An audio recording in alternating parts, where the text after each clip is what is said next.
Mimi nishapata na Mandala hivi tunafanya nini na shoga huyu msana lamba kinembe si miti bro.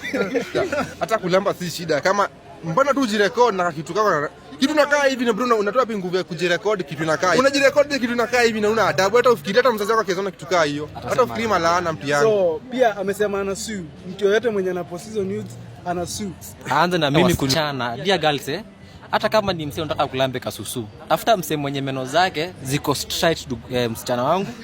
Like meno tu ziko vizuri. Si mtu meno zimengeni hivi kama za dogi. You understand? Bana meno zina. You understand bro? Na watu wa change shati ya blue. Kuna watu wanashina shati ya blue kila video. Watu wa change na wapake nywele dye.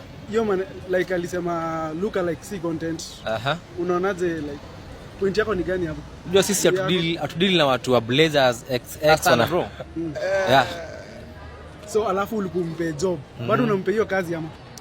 Mimi mpea kazi kitu ya kwanza amechoma.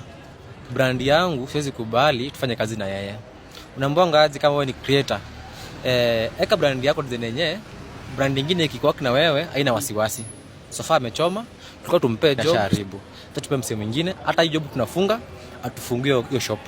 Mfungue shop. Yeah. Sasa wewe kama content creator ukishindwa kutrend, unajua wanasema leak juu alishindwa kutrend. Unaweza leak news ndio trend ama anything like that. Mbona nifanye ujinga? Hiyo video unajua tutaiweka mpaka siku Madali atakuwa na mtoto, nitaonesha mtoto wake hiyo video. Ataambia nini watu? Charlie Chaplin. Yeah. Wewe uliambua look like see content. Nilisikia look like see content. Na mimi nikashtuka sana lakini mimi najua aje. Mtu anakujanga hii, ulikuja kwa hii live kila kivi yako, unapiga shughuli yako, unajaribu juu chini, si ati ulikuja ukiwa sure bet utatajirika ama uta make it. Alafu hii kila mtu hii ni life yake ya kwanza. So hizo advice unaweza kunipatia wewe jiwekee. Mimi ni advice, yote hii mara yako ya kwanza kukuja kwa live. Alafu vile anasema akona pesa mingi kualiko. So like anasema analipa rent nyumba 3. Nilisikia msaki akisema mimi nahangaika.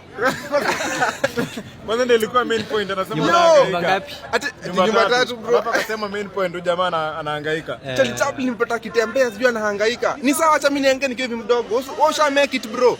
Kaa hivyo. One thing about Madale, hakuna venye unasema unalipa nyumba rent nyumba 3, nyumba 10, rent ya punch monthly, tutakubali tuko sawa. Ngoja, hata kulamba si shida kama mbona tu ujirecord na kitu kama kitu nakaa hivi na bro unatoa wapi nguvu ya kujirecord kitu nakaa hivi. Kwanza question of the day Bahati before when unasema boys nini are you dating first of all?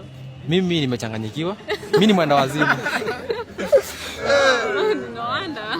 Mimi niko tu hapo. It's okay. Thanks for having you guys. Thank you. Just to end. Thank you.